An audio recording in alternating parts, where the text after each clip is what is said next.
Hello and welcome to some more Star Citizen. This guy over here says hello and welcome. He steals my lines sometimes.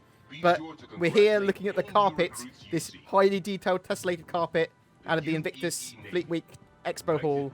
It is Anvil Day. It is day 7. Zin's here looking at the floor, looking at that really well tessellated carpet. Let's go check out the Expo Hall and see what is available today. There are people running on top of the Carrack over there. So yeah, there's certainly some ships today that people are going to want to try out. There's nothing available sort of like extra special in waves today. And that's the next day that will be available is Saturday with the Kraken and the Privateer. We've got an arrow here. Light fighter. Where's Zin gone? Where have you gone? I'm going to look at the arrow. Yeah. Is this the arrow? That is the arrow. Little light fighter. One of my favourite single-seater ships. I just think it's pretty. And it's cool. It used to be like hugely OP. And they sort of nerfed it somewhat. But it should be a relatively good, balanced light fighter. A little bit later on in Star Citizen's development.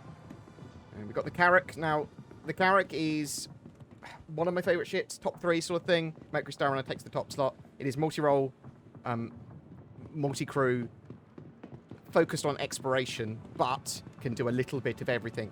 And it's reasonably big, without being a capital ship. Sort of small corvette. Allows you to like carry a vehicle, and you can have a little hangar on top. You have a little hangar on top, which you can carry a small ship in, like the C8X, which we'll have a look at in a minute. I think a lot of people like the Carrack. I think it's probably one of the most popular ships in game. And we probably need to do a bit more with the Carrack, actually, Zin, at some point. Mm-hmm. Then you've got... so this is interesting. If you wanted to be a bounty hunter, you would grab yourself an Anvil Hawk. So the wings sort of spread out here. But if you come over here, Zin, come to the rear of the ship. Thing with the Hawk is that it's got a little rear prisoner seat in it. Is it not working properly? Click on that enter prisoner seat. You might... Oh, the LODs are broken. So it keeps on disappearing on my screen. Oh, it's gone through me. That's fine. There we go. See you later, Zin. Bye. I hope you don't mind sort of being a bit, you know, claustrophobic. Bye. So you'd stun someone, you disable them, you'd put them in that little pod at the back and fly them to a UEE office. You can come out. You can, Zin, can you? You can come out now. Luckily, yes. Yeah, indeed. Oh, no, bye. You've gone back in. No, I'm out, mate. I'm out. Okay, you're out. Yeah, good. Sorry, it's not buggy at all. It's fine. Not buggy. I think people will definitely want to rent that Carrack, though. And that is a great ship to rent. Even if you're just flying it solo, just have a look at how big it is. So this is the Terrapin. Now, I don't think I've ever seen this before. So, yeah. It's an interesting one. It holds the gold standard for certain things. Like, it's going to be the first ship, we believe it's going to be the first ship to have fully physicalized components, for example. And a lot of people believe the ship to be a 2-seater. And it is, but it's supposed to be one crew, one person. And even though it's got 2 seats, I suppose you can run it 2-seater. Literally says support station. Yeah. So this is supposed to be for scanning and sort of detecting stuff. But it is supposed to be a 1-person ship, even though it does have 2 seats. At least that's as far as I am aware. All these sort of like... Oh, all the lockers are locked. Oh. It's the point of a locker, isn't it? That is the point of a locker. Because you can lock it. A cool little scanning ship. It can take a load of punishment.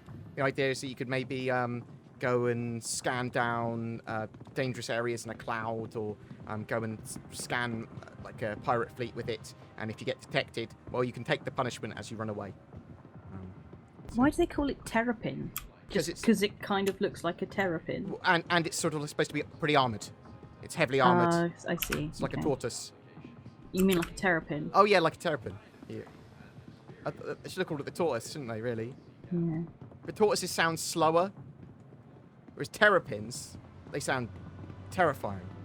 There is another ship over here, in the hole that we sort of missed. Yeah, I know. You know? Yeah, no. What is it? What is it? It is the Anvil Gladiator. So this is another ship which doesn't get much sort of love, or very few people use. It is a fighter bomber, basically. Oh yeah, I can see the missiles. Yep. So a load of pew-pew, load of munitions. I think we'll probably see it used a lot more once we have missile operator mode. It's coming into the game in 3.14. Assuming that it is, any good. But I don't think many people actually have one. And it's going to be sort of like a short, medium-range ship that requires a carrier to make the most use of it. But that's true of a lot of the light and medium fighters anyway. Oh my god, she was just taking a selfie in front of it. That was amazing. Oh, I didn't see that. Did you not? No. Unfortunately, I'm not recording. You're the worst. But she was using her Mobi-glass, and then she did a little peace sign. Oh, nice. I probably have that recorded, but I just didn't see. Yeah. Cool. I mean, if it's universal actions, then yeah. That was cool. That was okay. Yeah, they add more and more and more of these sort of wild lines and extra animations and that sort of stuff. It's not very well lit over here, is it? No. Today, the expo hall is very poorly lit. Right, so I'm not sure what areas the expo hall will be open. Should we have a look at the map? Yeah, so there is one thing downstairs. Doesn't look like there's any hollow viewer thingy. Let's have a go. Let's go have a quick look. Let's go see if there's anything in the hollow room. Let's see what's downstairs. So no hollow viewer stuff today, which is a bit of a shame. And over here we've got a big ass thing with some big ass missiles. Blister? Yeah, so this is the Anvil Blister. It's a mostly anti-ship sort of missile torpedo ground vehicle. Although I suspect it's going to be relatively good against other ground vehicles at certain elevations and things as well. Ground vehicles don't have much use in Star Citizen yet because, well, we need reasons and missions and things to use them, and it's quite hard to transport them from location to location. We do have the Hercules now. The Hercules can actually carry one of these, which is good to know. So anything that can carry a Tonk can typically carry a ballista as well, and that's the Hercules at the moment. I think it's hard to remember, but I'd say that the ballista needs a little bit more headroom than the Tonk, though the Tonk is pretty tall. Yeah, that's quite possible. I don't know. Yeah, the Tonk is pretty tall, especially with all its gubbins on top. That said, there's not enough headroom at the hangar at Microtech to take it out properly at New Babbage here. Oh yeah, no, it won't come out at all, will it? Well, it sort of clips slightly. You have to make sure the back's closed. Yeah. With missile operator mode, this vehicle should come into its own as well, because the second seat in it is the missile operator seat.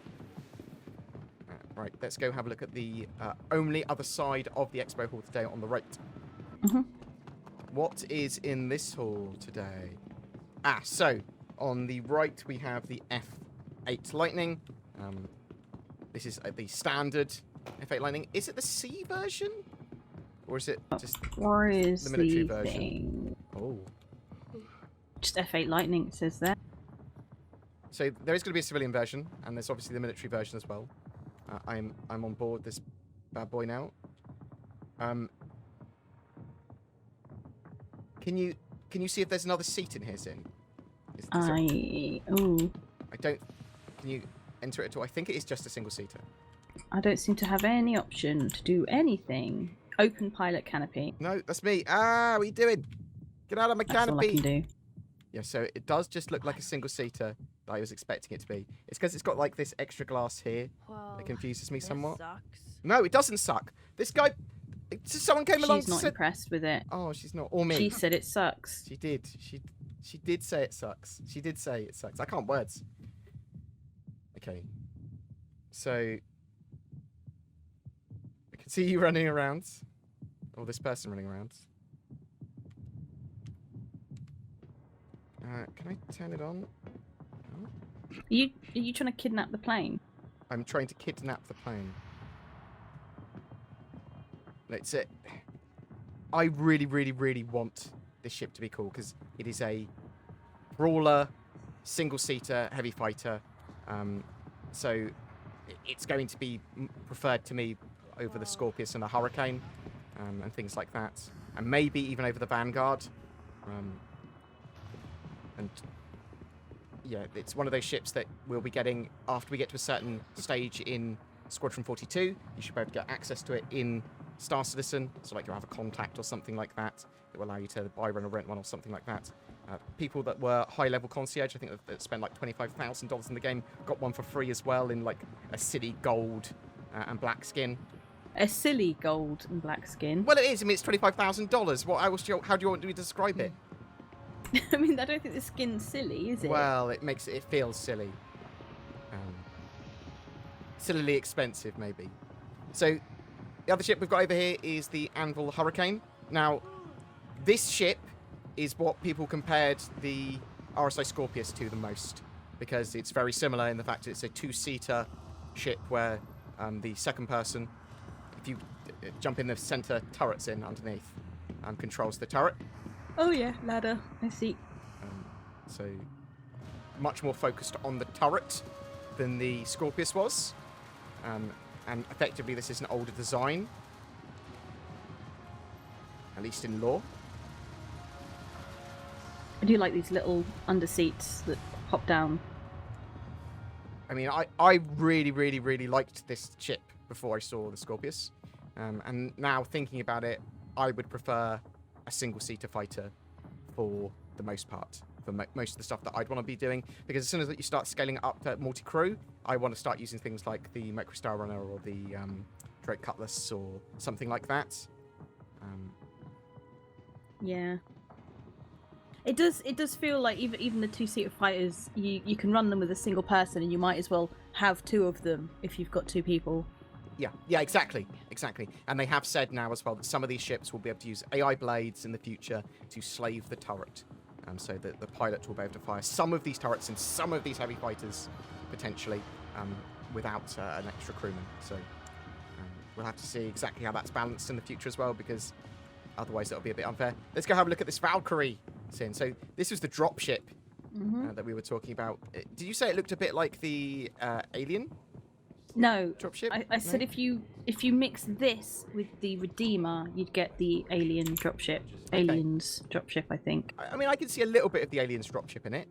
I mean, you could certainly probably get one of those big wheelie boys in there. You know, the people carrier, APC. An Urza. No, the Aliens one. Oh, yeah. You can get a ground vehicle in here relatively well as well, though. Something like an Ursa fits pretty well, I think. But you can certainly get like Cyclones and stuff like that in here. But this is a dropship, a focused dropship. With Have they sorted the turrets on this yet?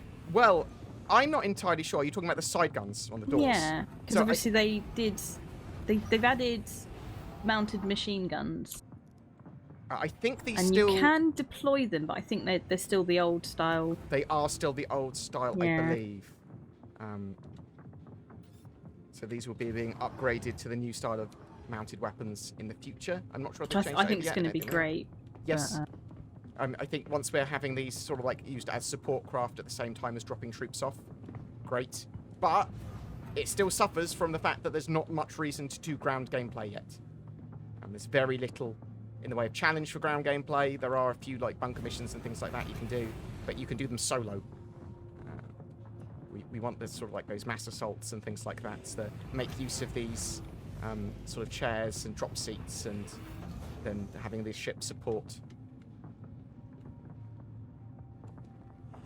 But if you want a drop ship, this is certainly one to consider. I mean, obviously, if you want something a bit more stealthy and alien, as in exotic alien, then consider the Prowler.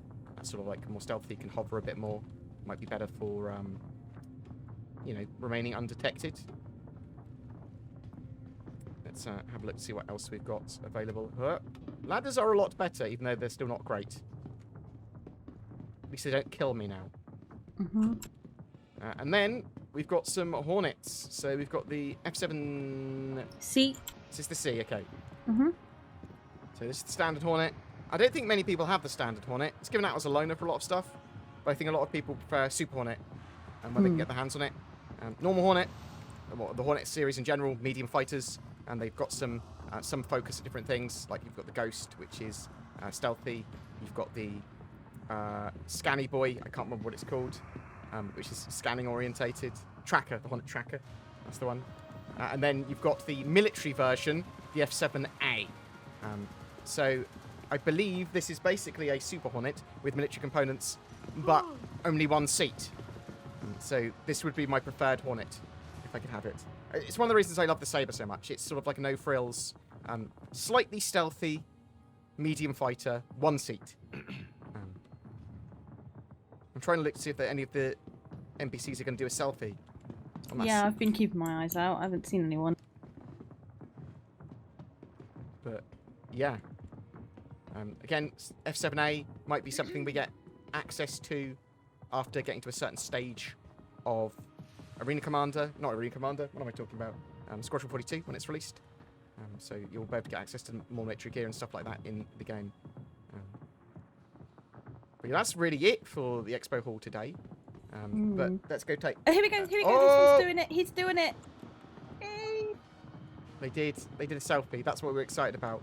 There's new animations and things like that going on. There's a load of wild lines. There's new animations. There's a beautiful carpet. What more could you want? I know, right? Maybe some gameplay. Alright, let's go check out the actual store page and see what's available to purchase. Yeah, he's doing a bad angle, but... No, but at least he's doing a new animation. Yeah. That's what we wanted. Good job. Good job, fella. Look, oh my god! Guys, new animation! There's a new animation in the game! Oh, look at the floor! Look at this carpet! No, this isn't even carpet. I don't know what I'm excited about. So, with the addition of Anvil ships today, on the 27th and 28th, we don't have any additional sort of like waved special ships or anything like that. There's nothing concierge you've got like super access to when it comes to a special ship that's a limited amount or anything like that, beyond just a big ship package.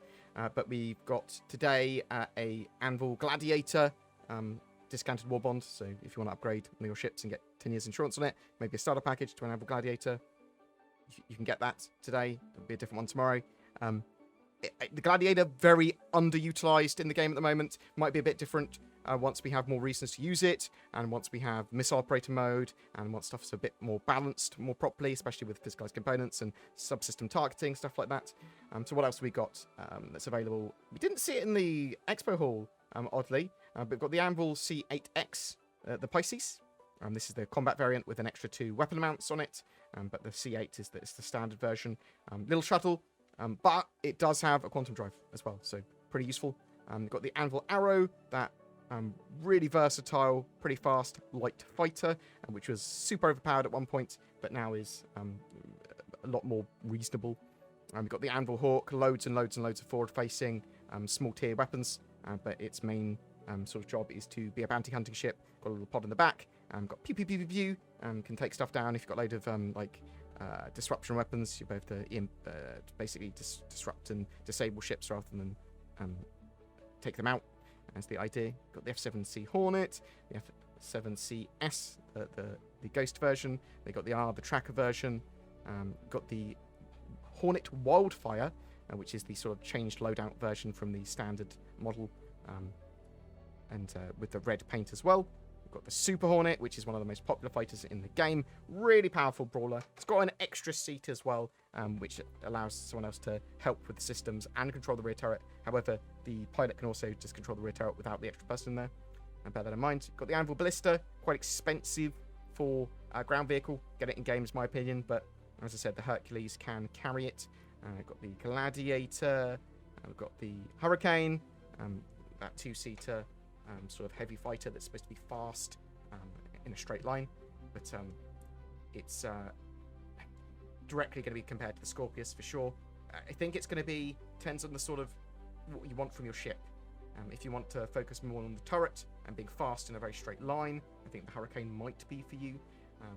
But if you're going for more agility and more of a traditional fighter, then the RSS Scorpius is probably going to be a bit more for you. but there is a bit of focus on the turret on both of them. They've got the Anvil Terrapin, which is that sort of small scanning, reconnoitering, very tough ship that's going to be able to do a lot of like going to more dangerous areas and getting data and finding out things and doing the scans. We've got the Anvil Valkyrie, that big drop ship, and I think it's pretty popular and pretty cool. And then you've got the Anvil Carrack as well, not limited stock. It's hugely expensive at the moment. I've got VAT added here, so it's 20% extra because I'm in the UK, but it's $600 normally at the moment. That is a ridiculous price for a ship, but you can get these in game, so even now, bear that in mind. But it is a ship that I own and hold dear. I love it. Sort of multi-role, mainly focused on exploration, but it does a little bit of everything, this ship.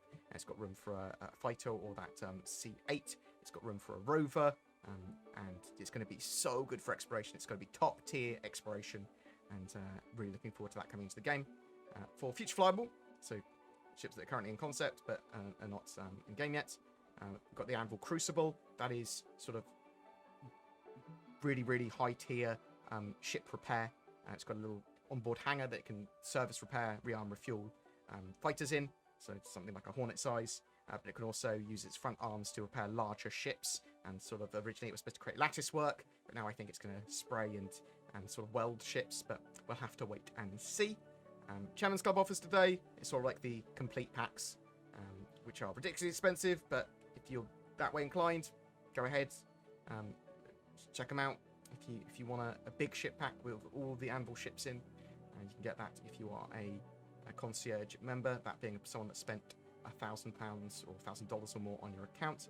And then we've got a variety of skins for the Invictus sort of Fleet Week, for the Hawk, some alright ones, the Hornet ones. I might grab myself a Hornet one. I like the Timberline one. Yeah, I like quite simple ones. Although you will be able to customize your ships in game at some point a lot more thoroughly. Oh, I quite like the Valkyrie skins, the Sage and the light grey one. I really like.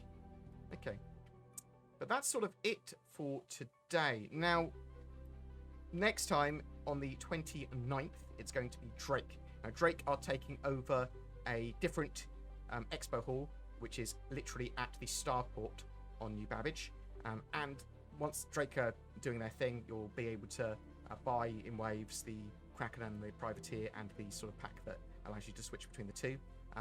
But sort of you'll also be able to rent any of the previous day's ships, because there's going to have the little console kiosks there that allow you to rent any of the previous day's ships there. So bear that in mind, you haven't missed out. And all the previous day ships are still on sale for the most part. Some of the the rare ships, like the Idris and the Javelin, they went on sale and they've run out of stock. Them in waves. You might have that problem with the Kraken and the Privateer on the 29th and the 30th. But please try and get one if you want one. You will be able to get these in game at some point, so don't worry too much. You're not missing out hugely. And yeah. I'm interested to know what you think. Are you going to be purchasing anything today on Anvil Day? Are you going to be grabbing anything on Drake Day? Do you think we're going to see the Ninetales lockdown at the end of Fleet Week? What are your thoughts? I'd love to hear from you in the comments below. Oh, what's this? I just found all your search history online. You filthy boy, buying spaceships and going on Ship Hub. Zin, show a picture of a sexy ship or something. You should have used NordVPN. It's a VPN, obviously, and it has my seal of approval because I shill for them. Use the links below to get a discount and help protect your data, identity, privacy, and to help with online accessibility. I'm shilling for spaceships today. Do you like building spaceships? Of course you do. JR Fabrication make officially licensed Star Citizen products and Airfix-like model kits. Do you want an Arrow fighter? Maybe a freelancer? Some Cyclone little buggies? Dragonflies? Oh my! You can buy them and build them, or just add them to your pile of shame. You want dioramas of ships and vehicles? They've got them too, and they continue to add more to their range. Follow the link down below to jrfabrication.co.uk/board to see all of the wonderful products they have on offer, and use the code BoredInvictus to also get some exclusive Fleet Week recruitment propaganda A3 art prints with each of your orders. Ooh. Every month we have a ship giveaway. For May, it's for a Crusader Hercules Starlifter. It's a big boy cargo and ground vehicle transport ship that you can expect to be added to the game by the end of the month. Just comment on any of my videos made during the month to be in for a chance of winning that. Thank you so much to my channel members who have pressed the join button below my videos and my Patreons as well. Going the extra mile really, really helps the channel. Say thanks for helping the channel, Zin. Thanks for helping the channel, Zin. Consider becoming a channel member or Patreon as well, and maybe you'll get some poorly photoshopped naughty spaceship shots. Oh, saucy. Thanks for watching and all your support.